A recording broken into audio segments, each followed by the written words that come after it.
Hello, good morning, everyone. My name is Jodi Voice-Yellowfish, for those of you I haven't met or don't know yet.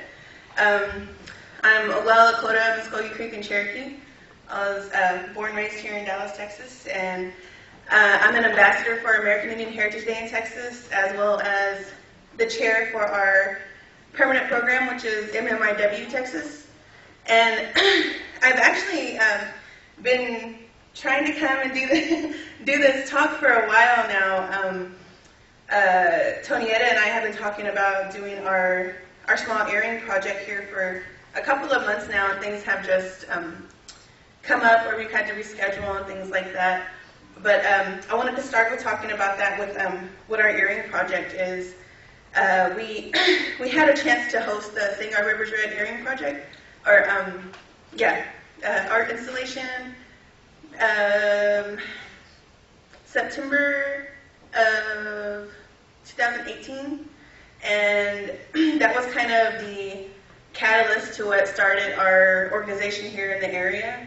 And what that exhibit was a group of people that had a call out for earrings. They wanted people to donate a single earring, and what that represented was all the women that are not with us because of the crisis that is missing and murdered Indigenous women, or MMIW, or you'll see it as MMIWC2S, and that's missing and murdered Indigenous women, girls, and two-spirit people.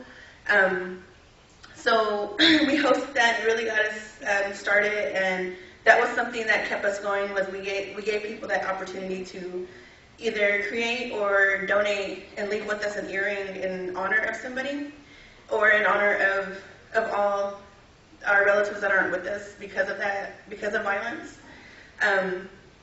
So we wanted to bring that here today so that people have that opportunity. So if you do have an earring to donate, we have a space here right here next on the table. There's a tiny little tree that we use in our table when we have an awareness table or outreach table. We have our tree set up, and you can come and leave an earring in honor of somebody or in honor of all of our relatives. And it doesn't have to be a native style earring, beaded or quill work, anything like that. It can be very contemporary styles. And how that came to be, how it came to be earrings, the curator who started the exhibit, I actually got to meet her this past October in New Mexico, in Albuquerque at SIPI. We were invited to go and help with an MMIW project there, and my family attended. And I got to meet the curator, and she said that, it came to her as she noticed her and all of her girlfriends and her sisters and all of her relatives, her female relatives, they really hold dear to them their jewelry, and especially their earrings. It's a really simple way to express your pride and your heritage and your culture and your tribe. And when we lose one, sometimes we're devastated that we lose one because they're so precious to us. Sometimes you can't recreate these pieces, or they're so precious that you don't want to recreate them, and you hang on to them. And she noticed all her girlfriends had piles of these single-sided earrings, and they were talking about why they wouldn't give them up and how they were so connected to them. And they came up with this idea to ask for these earrings because they're so precious that it helped create that sense of loss in that moment that all of the families that are missing somebody feel and deal with every day. So that's what the space is for you to feel that loss, but also be connected to other people and remember all those other people affected. So yeah, if anybody is interested, you can leave an earring and we'll take care of it. And we have a sheet here if you want to leave someone's name, a specific name of somebody, which you don't have to. You don't have to leave a name of one individual. You can leave it in honor of everybody. You don't have to write any kind of info, but the opportunity is here for you to do so. But aside from the earring project, I just wanted to give an update of sorts on what MMIW Texas is doing and what we've done, and we've been really busy. We only, just in September, we've been in the organization for about a year. But officially it'll be this month that we've been an organization, because we started because of the Dallas Women's March. We were asked, or I was asked to help have it Indigenous led. And last year I did that, and that kind of, the momentum from that spurred the creation of our organization. And since then we've been asked to raise awareness in many different ways, and our goal was not to only raise awareness, but to be a resource for people in our area, especially our Native people, for families if they ever came to that situation where they had a missing family member, or even just had questions. And you know, and we were a little caught off guard when we had to initially help a family. We didn't really know what to do. But now we kind of have a sort of rapid response protocol. We have, we've done a lot of different training on what to do in these situations. We're able to understand how to input people's information into the to NCMEC, which is the National Center for Missing and Exploited Children, or to NAMIS, which is a regional sort of database that can connect you to law enforcement in your area if you feel like you're not getting the assistance you deserve.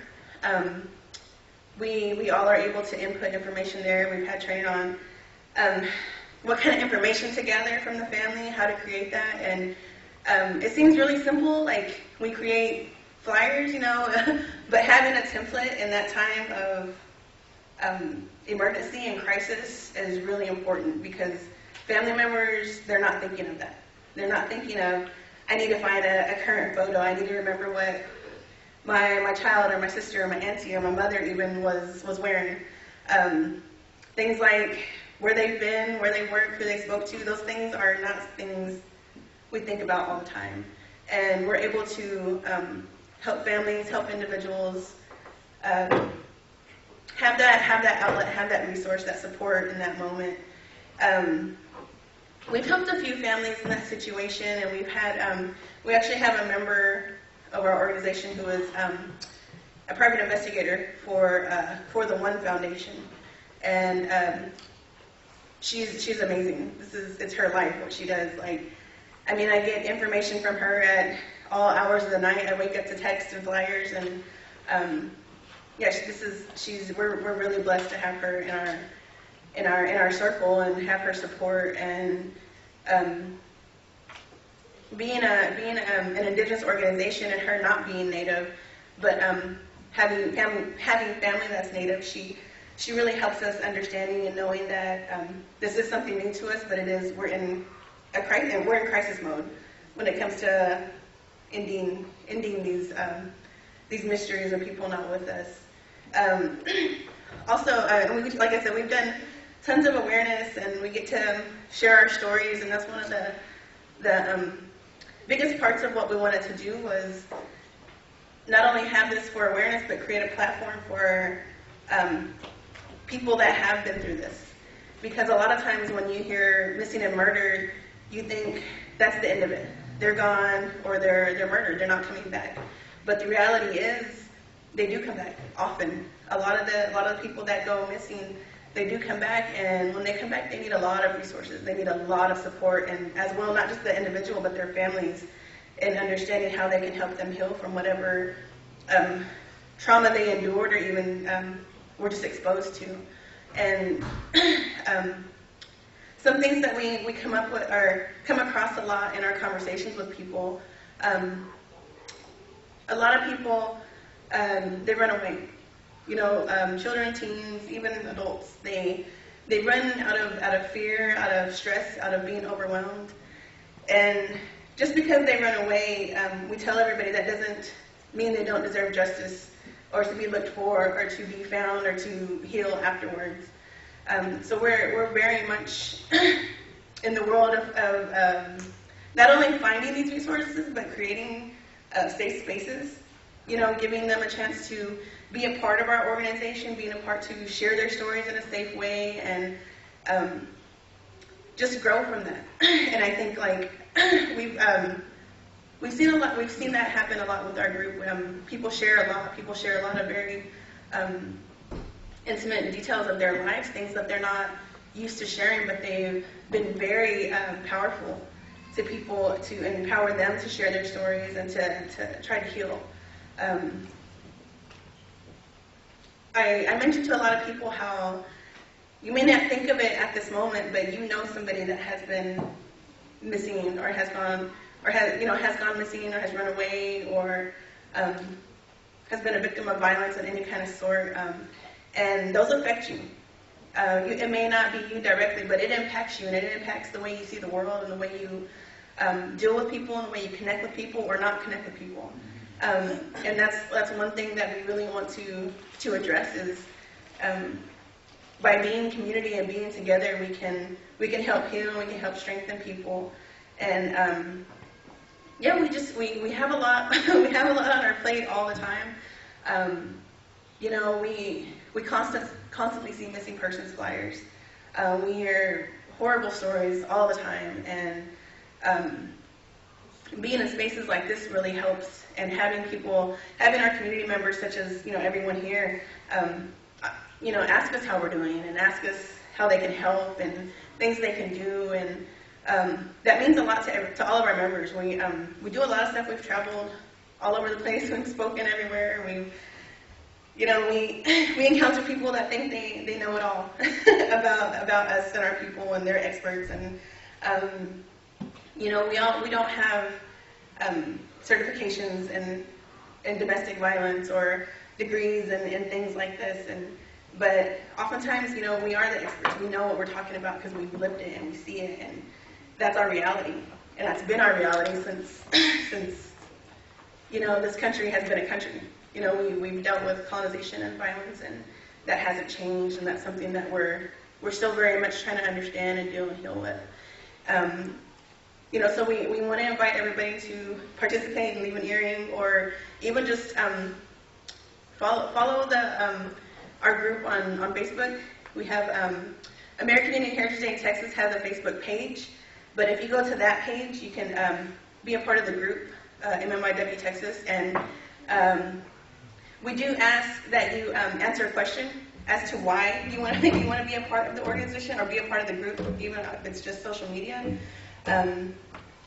because that's a way for us to vet who is a part of our group, and that needs to happen. There are a lot of people that think what we do is racist, that we're doing this for kind of notoriety or fame, when it's not that. A lot of people think that we're calling out certain races when we call out law enforcement, and that's not the thing. All we do is trying to educate and share as much information to bring people home as possible, and that's our goal. We're not trying to have the photo ops and do the interviews. We want people to be safe and come back home, and we want families to feel like they have a resource in the community in our area, and that's our main goal. But like I said, we do a lot of awareness, and actually next Sunday, the 19th, is the Dallas Women's March, and we were asked again to have it be Indigenous-led, which is amazing. It was a great opportunity last year, and we're definitely going to utilize the opportunity again to raise awareness on the MMIW crisis. And you do not have to be a member, or you do not have to march to attend. You can, the rally point, or the starting point for the march next Sunday is St. Paul United Methodist Church downtown on Ross Street by Booker T. Washington High School. That's where everyone will gather, and that's where it starts. It's about just under 2 miles, the walk from there to the rally point, which is City Hall. And I know that can be a daunting walk for a lot of people that aren't up to it, or I noticed last year we had people that just didn't understand what the march was, and felt uncomfortable with participating, but really wanted to participate. But you can go and you can meet us at the rally point, which is City Hall. We will have some of our members there to be there, just to share space and share time if anybody wants to just be there, which I think is great. You get to hear a lot of wonderful speakers. Yeah, and it's an amazing event. And we also have we have the opportunity to open the event and also have a speaker during the program. And our speaker that we felt represented us well, we asked Christy Swimmer McLemore, she's with us today. She's one of our members and one of our families that we helped in a crisis situation when we first started. And Christy has really just grown. You know, there's been a lot when you deal with trauma directly or indirectly within your family. And I think Christy was a wonderful person to represent our community. And I hope that everyone can be there to support her, because it's a very daunting place to speak at. I've done it a couple years ago, and I was pretty nervous, but I'm very glad that I did it. But we'd like to invite everybody to join us next Sunday. Being that it's Indigenous-led, you will be in the front of the march, which is something that a lot of people all over the country try to make happen in their city, but it doesn't happen. So we're very fortunate to have made the right connections within our city and being active, and they see what we're doing is positive, and they want to support that in that way. But you can join us, wear red, you can make signs to carry. And last year, it was a little chaotic last year when we were leading the march, and this year we're really trying to hone in on the fact that we want Indigenous women uplifted. So we are asking women to sing and hand drum in the front of the march, to literally lead the march and be the ones that are the first to arrive at the rally point. And we will have a practice this afternoon here to learn a song and just kind of go over some details of what that might entail. And yeah, we invite everyone to come.